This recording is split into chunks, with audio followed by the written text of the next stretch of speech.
Halo Sobat Riset, jumpa lagi dengan saya Erik.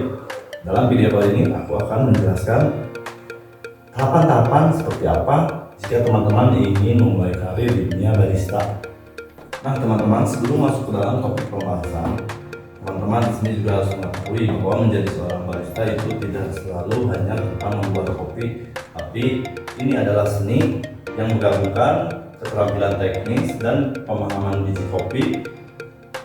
Lalu teman-teman juga harus mengetahui tentang bagaimana cara menggunakan mesin kopi, dan ada dua jalur utama yang bisa teman-teman tempuh ketika teman-teman belajar menjadi seorang barista. Yang pertama itu teman-teman belajar menjadi barista secara otodidak, dan yang kedua teman-teman belajar menjadi seorang barista dengan cara mengikuti lembaga kursus. Nah tentunya keduanya memiliki kekurangan dan kelebihan masing-masing. Nah, mari kita bahas di sini. Untuk belajar secara otodidak itu teman-teman memiliki waktu yang fleksibel tentunya, dan memiliki anggapan biaya yang lebih murah dibanding teman-teman mengikuti kelas barista di lembaga khusus. Lanjut, pembelajaran secara mandiri. Teman-teman belajar secara mandiri, berimprovisasi dengan peralatan yang tersedia di rumah masing-masing, dan peralatan pun tidak akan selengkap di tempat khusus. Ini kekurangan jika teman-teman belajar secara otodidak. Yang pertama, kurangnya bimbingan dan arahan, karena teman-teman tidak memiliki mentor yang profesional untuk mengarahkan baik dan benar. Ini bisa menjadi kebiasaan buruk bagi teman-teman yang susah diubah ketika teman-teman sudah menjadi barista.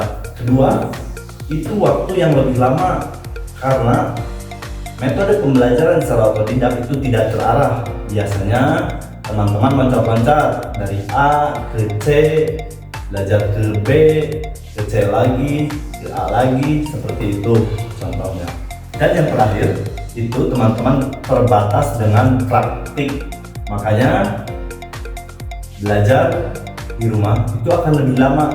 Kekurangannya tuh.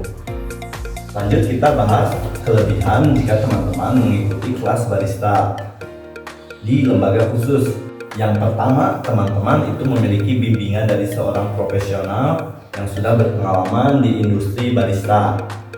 Yang kedua itu kurikulum yang terstruktur. Teman-teman jika mengikuti kelas di kelas barista itu biasanya metode pelajarannya itu sangat sistematis, tidak jomplang-jomplang.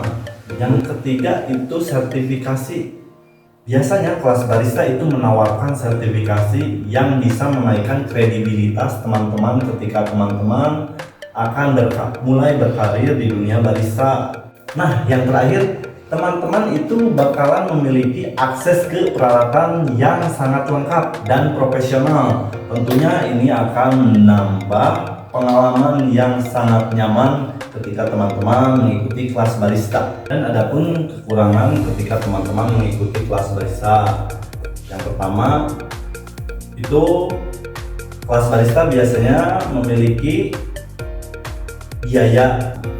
Tetapi tenang teman-teman, jika teman-teman mengikuti kelas di Riset Kopi Course Bandung itu biayanya sangat terjangkau.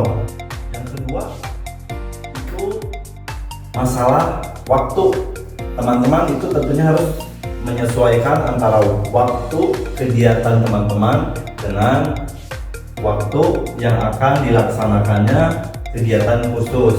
Nah, ini juga tidak menjadi persoalan jika teman-teman mengikuti kelas barista di Riset Kopi Course Bandung, karena kelas kami memiliki fleksibilitas waktu yang diinginkan ketika teman-teman ingin mengikuti kelas barista di Riset Kopi Course Bandung.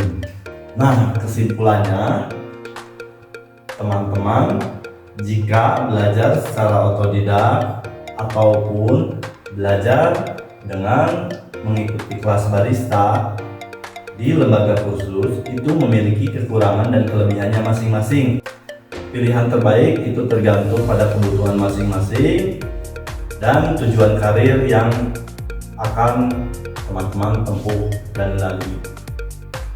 Maka dari itu, jika teman-teman memiliki minat yang sangat kuat untuk belajar barista, itu teman-teman bisa belajar secara mandiri, ataupun jika teman-teman ingin belajar secara sistematis dan terstruktur, itu teman-teman bisa mengikuti kelas barista. Nah, jangan lupa teman-teman untuk gabung di kelas Riset Kopi Kos Bandung. Segera daftarkan diri Anda. Cara untuk daftar, hubungi WhatsApp di bawah ini. Oke?